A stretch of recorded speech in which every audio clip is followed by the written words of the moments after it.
Hello everyone. Today we are going to discuss data communication module number 4. In that chapter 1, data link control, and the syllabus is DLC services, data link layer protocol, point-to-point protocols. So please follow the syllabus because HDLC is one of the concepts not mentioned in the syllabus, and in the point-to-point protocol also we are only discussing frames and transition phases only. So let us see data link layer. So here the main importance of data link control is to convert the packets into the frames. Now these frames are sent from source to the destination, and these frames will contain source address and destination addresses. So the destination will come to know that which sender has sent this particular packet, and depending on that it can give the acknowledgement for the sender in order to give guarantee that the packet has been reached or the frame has been reached. It is similar to our postal services. The envelope we are writing the letters and posting into the post office. Same way it will also work. For every frame there will be some sequence numbers and all. So this is the simple structure of the data link control. So here every frame will be containing header and the trailer, means the addresses can be stored here, and header and the trailer. Along with that your information can be stored here, and to separate one frame from another frame we are attaching the flags over here. Now here the flag is simply a special byte or bit in order to separate the two different frames. So we are stuffing here, we are adding here extra bits as a flags. So this is required in the framing of a single frame. Now coming to the next, we have the concept of stuffing and unstuffing. So here stuffing means adding extra information, now and unstuffing means removing. So we can stuff either a complete byte or a bit. So there are two types: character oriented framing and bit oriented framing. So there are two different techniques we are using here. So first we will see the byte stuffing. So here the data will be received from the network layer, then this is a sent frame. So as you know, this is flag, this contains header, and then this is called as escape character, because if some of the repeating packets are there, so we are using some escape characters over there. Now what is this escape character, we will see detail in the next topics.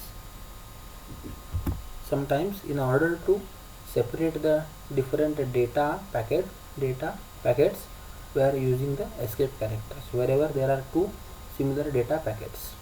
So this is about the escape characters, and then you are adding extra bytes. So this is called as character oriented framing, because we are using the bytes. So character means it will take one byte. So character will be taking one byte. So we are using two extra bytes, two extra escape characters. So it is called as character oriented framing. And when the frame is received at the receiver side, those escape characters are unstuffed, means they are removed from the message in order to get the original message, and this will be sent to the upper layer. Now at the receiver side, the upper layer means the network layer, and at the from a frame sent from the upper layer means this is from the network layer. If you remember, we have the physical layer, data link layer, and then the network layer. So here we have a byte stuffing is a process of adding one extra byte or bit whenever there is a flag or escape characters. Okay, so this is called as stuffing. You are adding some extra bits, that is the byte stuffing. And bit stuffing means adding the one bit. Now let us see, this is a bit oriented protocol, or you can call bit oriented framing. So here the rule says that whenever there are number of ones are more than 5, we need to add some extra zeros in between them. Okay, that is what we have. Data from the upper layer we have then actually in the message there are 7 ones are there, but in order to separate those we are putting extra 0 in between them. So we will see this by example. It is bit stuffing is a process of adding one extra bit, that is 0, whenever 5 consecutive ones follow a 0 in the data. Okay, means if 5 ones are there, so after the fifth one you have to insert the number 0, and then the pattern of the flag will be fixed, that is 0 11 11 10. This will be the flag, means whatever flag we are using, this is fixed one. This flag and this flag, the value has been already fixed. Whenever there are number of ones are more than 5, so we are inserting extra 0 in between them in order to reduce the complexity. That is what it says. So let us see an example. Now from the network layer center side we have received this information 000, then I think this is 7 times 1s 00, 5 times 1 0 is there. So in this case we take this information 5 times 1 1 2 3 4 5 we have written, and in between them we are inserted the number 0. This is called as stuffing. This is bit stuffing. Previously we were inserting a complete byte over there, escape character, but now we are inserting extra 0. Instead of wasting one byte, we are inserting one extra 0 to reduce the complexity. Now again the next ones are written here as it is, and again here also whenever there are 5 ones are there, after that we are inserting one extra bit. This is called as bit stuffing, and this is at the sender side. Similarly at the receiver side we are adding here 2 extra bits, and at the receiver side these extra bits, that is bit stuffing, will be removed. It is called unstuffed, and then this will be given to the network layer at the receiver side. So this is the concept of byte stuffing and bit stuffing and unstuffing. Now the next concept is we have flow and error control. So these are the two important responsibilities of the data link layer, that is to control the flow and to control the error. Whenever there will be errors or corruption of the bits occurs, the data link layer will come to know, and how to send the frames in terms of packets, that will be decided by the data link layer. So here this is one of the most responsible layer in the OSI model, and it has two functionalities called flow control and error control. So as we know, we call it as a protocol, that is set of rules to govern the transmission. So it is used to restrict the amount of data that the sender can send before waiting for acknowledgement. Means before sending the information, the previous messages the previous frames has to be acknowledged. Until and unless we get acknowledgement, we cannot go for the further transmission. So this is the main important aspect of the flow control. So error control is checking the error whether it is present or not, and this is a ARR process, that is automatic repeat request, where you are go on checking whether the information received is correct or not. If correct, it is accepted. If the information is not correct or it is corrupted, then there is a need of retransmission.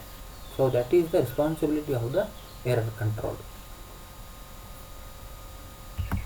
Here we have one more concept called buffers. So in order to control the flow control and error control, we are using the buffers. So the buffers are temporary storage devices which will store the information for certain amount of time. For example, sender is sending the information and the receiver is busy in accepting, reading the information. So the sent frames from the sender will be stored temporarily in the buffers. Similarly, if the sender has more amount to send, then receiver will send its buffer, and then the sender can put all his frames into the buffer and he can transmit. So for making the synchronization, the buffers are very useful. So this will be the key point in the flow control and the error control. So next is the protocols. So depending on this, we have the different protocols, basically two: connection less and connection oriented. So already we have discussed what is connection oriented. So before transmission of the information, the path is established between sender and the receiver. That is called, there are three phases already we have seen, that is setup phase, then data transfer phase, then tear down phase. This is called as connection oriented protocols. Similarly, another we have connectionless, where we are sending the information randomly. There is no control which packet will go through which router, so everything is dynamic. That is called as connectionless. So again, there are some advantages and disadvantages for both the protocols. Now depending on this, we have two protocols here. Again, noiseless channels and noisy channel. You can say the channel is idle, it is noiseless, and the channel has some dynamism. It is called as noisy channels. So there are four different protocols: simplest protocol, then stop and wait, then again stop and wait ARQ, automatic repeat request, go back NARQ, and selective repeat, automatic repeat request protocols. So we will see some of them in this particular chapter as per the syllabus. For the noiseless channels, you have the channel where it is ideal. There is no frame loss or duplication or corruption. We treat that, means our channel is very normal and no frames are lost, no corruption, no duplication of the message. In such case, we have two types of protocols. One is the simplest protocol and one more is a stop and wait protocol. This is what the design of the simplest protocol. So here the sender and the receiver are there. Then network, from the network layer you are getting the packets. Those packets are formed in the frame in the data link layer, and then the physical transmission takes place here. It's physical and using send frame.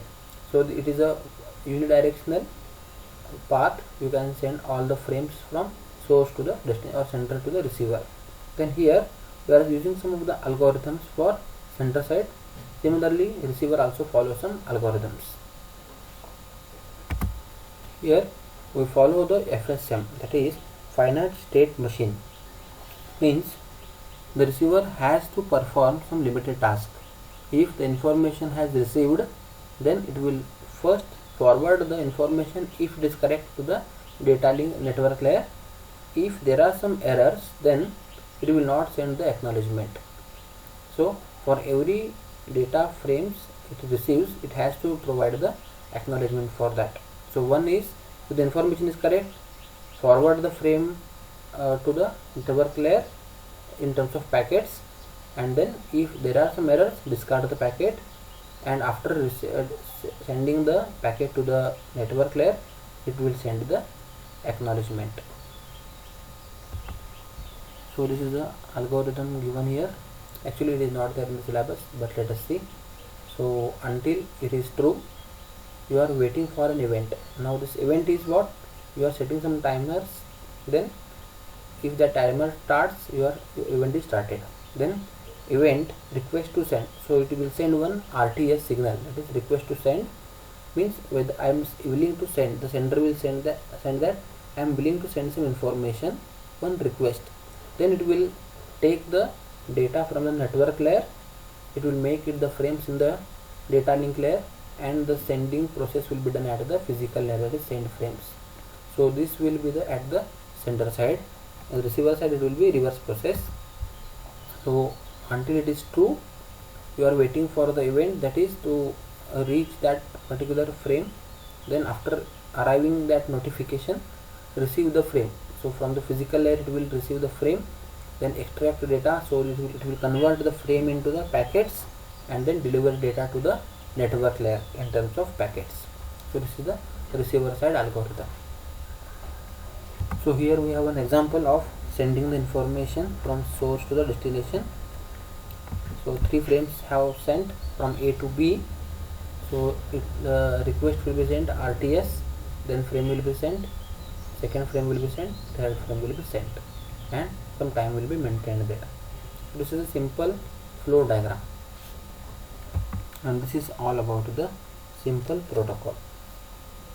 Now let us see the next is we have stop and wait protocol. This protocol supports both flow control as well as error control. Means at the sender side also this will be working, and at the receiver side also it will be working. Let us see how it will work. Now here you have the information or the frames to be sent with one direction, and from the another direction you are getting some acknowledgement packets that tells that the frame has been received successfully. Okay, so in the previous case it was not there acknowledgement, but here you have the acknowledgement field. So here also you are getting the information from the network as the packets. Those packets are converted to the frames. Then each frame will be sent from the source to the destination through physical layer, and it will be extracted, and the frames will be converted to the packets. If there is no error or corruption or duplication, it will be forwarded to the network layer, and then the acknowledgement will be sent to the sender. If there are some problems in the corruption or duplication of the packet, then the packet will be discarded. So in this case another important thing is it is using some of the timers. Okay, so when one particular frame is sent, the timers will start, and it will tell that this frame will take certain amount of time to deliver. If the frame has reached the destination in the specific time, it will send the acknowledgement. Means if the acknowledgement comes within the time, then it will discard that packet. Means when it will transfer, it will copy that particular packet.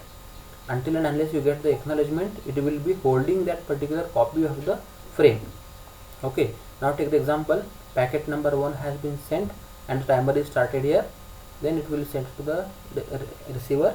So receiver will give the acknowledgement. If the acknowledgement comes within the time, then the copy of the frame 1 will be dropped. Otherwise it will be kept as it is, and if the acknowledgement has not received within time, then retransmission takes place. So this is very important. Means until and unless you get the acknowledgement for every frame, you will not be given for dropping the packets. You are go on retransmitting the packets. So this diagram illustrates this scenario. So we have sender A and B. So request you are sending one frame.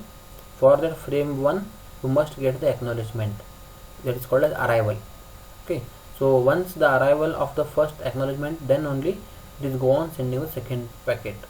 Then for the second packet also you are getting the acknowledgement, and so on. If the acknowledgement is not coming, then retransmission takes place. So this scenario states that you are sending one of the frame called frame 0. Then when it receives, the acknowledgement will come. So this acknowledgement tells that the frame 0 has been received successfully. Now if the once this frame 0 is ready received, so we are ready to send the frame 1. Now during this frame 1 sending process, it has been lost. So depending on the timers, so we have already set the timers. So if the time expires, then the sender again sends, that is resend. Frame number 1 will be again resent. Okay, for this you are getting the acknowledgement that this particular frame has been received with some acknowledgement numbers. Then third time you are sending one more frame, and then the frame has been sent successfully, but the acknowledgement has not received due to the network problem. So that then what the sender treats that I have not received the acknowledgement, so I need to send the frame once again. So again resend will be done. So this is what the thing means. In this particular ARQ stop and wait, we are getting guarantee that whether the frame has been delivered successfully or not. That is by making use of the acknowledgement. Okay, and then this is all about the simple protocol and the stop and wait protocol. And for our syllabus, only 2 protocols are there, and after that there is one small concept that is called piggybacking, where we cannot use these two different packets. Okay, so whatever the unidirectional path was there, from the same path you are getting the acknowledgement. That is the only concept of the piggybacking, and this is all about the two protocols. Okay, now the next topic is HDLC, which is not there in the syllabus, so I will not include that in the video. You can see this diagram of piggybacking without error. So same single path is used for sending the information as well as receiving the acknowledgements.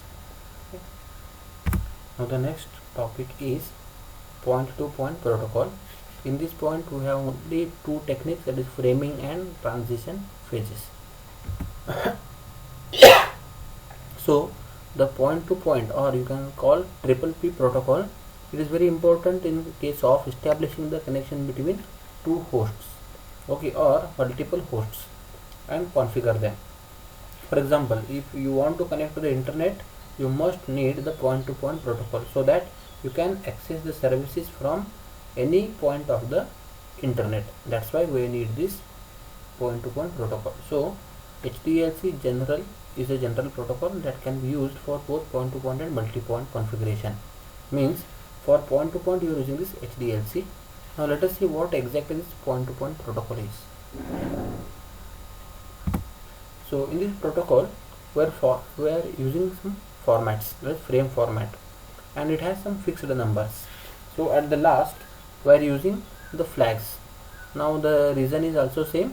In order to separate the two different frames, we are using these flags, and the numbers can be of any type we have, and we will discuss this.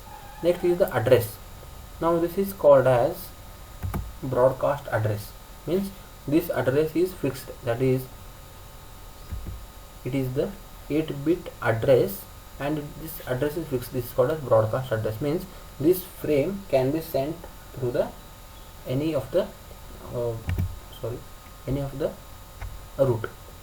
Then to control that, we have one field that is also 8-bit, and this number is also fixed. 1 byte of information is fixed.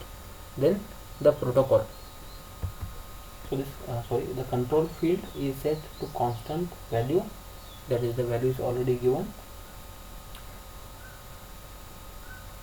and the protocol field defines what is being carried in the data field, either the user data or some other information. This will be there at the protocol.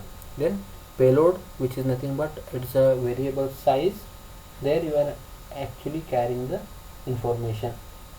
Okay, so maximum up to 1500 bytes can be sent. And then the last one is the FCS, which is nothing but frame check sequence. Okay, for example, every frame will be assigned with some numbers, and those numbers will be sequenced. For example, one message contains 1 2 3 4 as 4 frames. So in order to get the original message easily, we are using that frame sequence numbers. So this is the format for the point-to-point protocol frame format. So this is all about the framing, and this is the first type in this particular topic. Now let us discuss the second one, transition phases. So here the transition phases is similar to your operating system. So for every process there will be some different phases. Similarly here also we have different phases, but it will start from this dead state. Okay, means the every information or the idle FSM, that is finite state machine, will start with this particular phase, and then it will establish. If the receiver is ready, it will go with the establishment. Then in order to know the authenticity of the receiver, we are going to make this authenticate. So it will check the address and all, then it will be transferred to the next network. So the network will establish the connection by making use of the connectionless or connection oriented protocols. Then the information or the connection will be opened in between two parties. Then if the information transfer is done, then it will go to the terminate state. And during the authentication, if the sender treats that the receiver is not authenticated, so the network can be closed or it is terminated, and it will reach the terminated state. So this is about the transition phase. So this completes our chapter number 1 from module number 4. Thank you.